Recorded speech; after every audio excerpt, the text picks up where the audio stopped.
Hey, Coach Richard here. I'm out here at beautiful Lake Sylvia in Arkansas.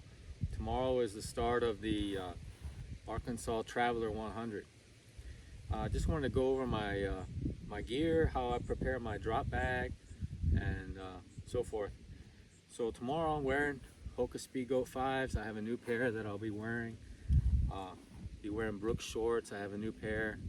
I'll be wearing my Hoka button down, some arm sleeves, and this hat. When I prepare my drop bags, I have prepared 3 drop bags. I will go over 2 of them here. So my first drop bag is at 26 miles, and then it's an out and back. So around 56 miles, we turn around and come back. So my 26-mile drop bag, I will also see again at around 84 miles. That drop bag has hiking poles and some of the same items as these. This big one here is my main drop bag. One thing you want to do on drop bags is always tape on your, I'll show you, your name on bib number and aid station name. Some people will tape it to the side of the bag. That will come off, especially if it's raining. I've had that happen to me before because early morning you get a lot of moisture. So my main drop bag, I'll see this drop bag at around mile 49 and then around mile 60. Excuse me. I have an extra pair of shoes. I actually have some Ultra Olympus. If I'm having problems with the speed goats, I can slip these on. If my feet are swelling too much, that sort of thing. I also have my Ultra Aspire hydration pack if I plan to switch to hydration pack for the evening. Currently my plan is to use a Gatorade GX bottle, which is 30 ounces, and I'll carry that to race. If I'm feeling good, I will keep using the Gatorade GX, so I have an empty hand, because I plan to hold a Nathan handheld light most of the race. I do have an extra shirt in here. This is an ExoSkin. It's a little bit warmer if needed. I'm thinking because the forecasted temperatures are like 45 to 68. So my plan is just to use my Hoka short sleeve shirt and some arm sleeves, Solomon arm sleeves.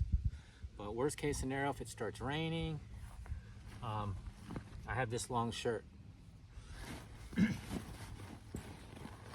I usually put a big bottle of Gatorade in each drop bag if I want to slam some really stronger liquid. That's why I do this, because aid stations usually mix stuff a little bit watered down. I use aid station stuff. I always put a can of coffee in each drop bag. This one's a latte, so later in the race, I like to have some cream. It helps my stomach feel a little bit better. Extra pair of socks. These are Injinji toe socks. I plan to use Injinji calf high socks during the race. I've never had, in 40 ultras, I've never had to change socks, but there's always a chance. You know, you might rip through a toe or get a bunch of gravel in there or something, and you just want to change it. I will not change socks or shoes unless something very major happens. I've only changed shoes once in an ultra.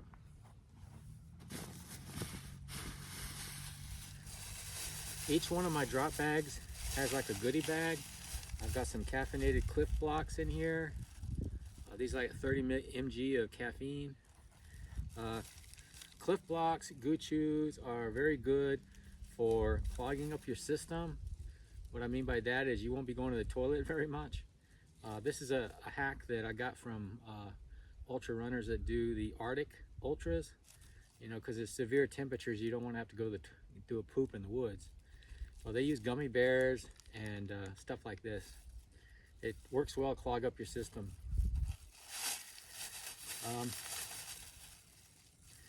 chamois butter, I have a big tube of this I will lube up before the race, but I have these little disposable packs that I keep in my drop bag. I won't reapply unless I feel that hot spot's coming, feel uncomfortable. I'll grab one of these and apply it, after it's dark. I don't do it during the day. At dark, it's real easy to do because nobody can see what you're doing.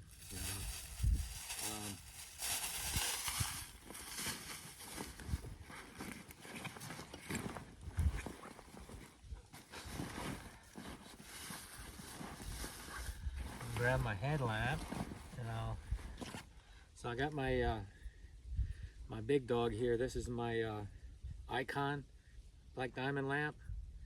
Uses 4 AA batteries, so it's very powerful. I'll use this starting at mile 60, and then I'll put my handheld in my waist pack. In my waist pack, I have I'll have my handheld, and I'll also have my Garmin E66 communicator device. It's like it looks like a phone, but it's not. It's a satellite communicator. It has a button on there. If I run into trouble, I can send messages to loved ones via satellite, but there's also a big button on there. If I push it, it sends a message to Garmin headquarters, and they communicate with the Park Service, and they will tell the Park Service my GPS location to come rescue my ass, basically. But I carry my Garmin communicator with me at all times, so I'll have it in a waist pack the whole race, unless I change to my Ultra Aspire hydration pack. Then I'll put it in the front. But in my waist pack, I have room to put my light in there too. I always carry 2 lights. I've had bad situations in the past where battery problems and stuff. I take no chances on lighting, especially in a forest where it's very dark. Also, my Garmin E66 communicator has a strong flashlight built into the communicator, so really I'm backed up with 3 different lights. But this is my main light that's going to carry me most of the night. I'll put this on at around mile 60, which means a few hours I will use my handheld light. Also, whenever you wear a light, you want to put on a headband or a cat. I have this Exoscan hat. I put it on like so, and then I put the light on top. Why do I do that? Because if you have the light tight, which you need to be, it can put pressure on your skin and be uncomfortable. And if you start sweating a lot, the light will slide. But if you put on a hat like this or a sweatband underneath it, it won't slide. That's very important. Also, if it's getting cold, like if I'm working on the margin, 45 degrees, if I'm slowing down a lot and I start to feel cold, one trick about the hat is, if you move it down over your ears, it's going to warm you up quite a bit. If you start to get too hot, you bring the hat above your ears.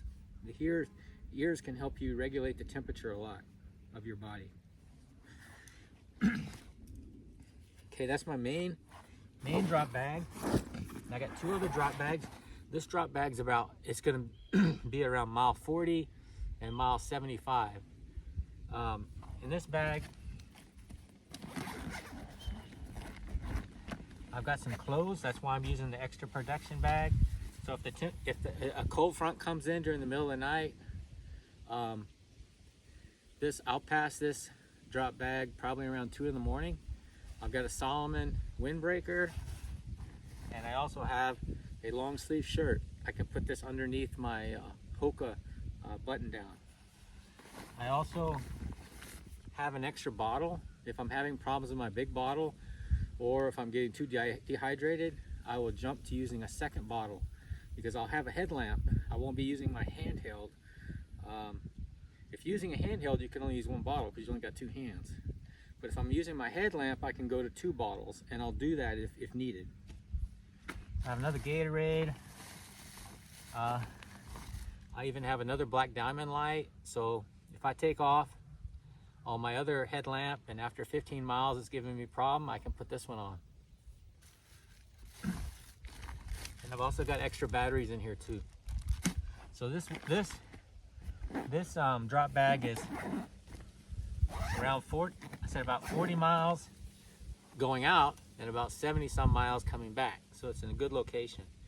And it's a thermal bag. I got it at Javelina. it protects against the element. So I got clothes in there, I don't want them to get wet. So pretty excited. The weather's good, and this is the third time I've done the race. First year I didn't finish. I was too close to cut off. Last year I finished and did well. This year, hoping to do the same thing again.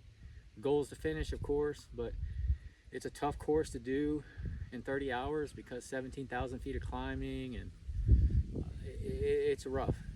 But very confident I'll finish, and if I finish, I want to better my time from last year. You can see it's a beautiful day. We're expecting the same kind of weather tomorrow. Have a great weekend.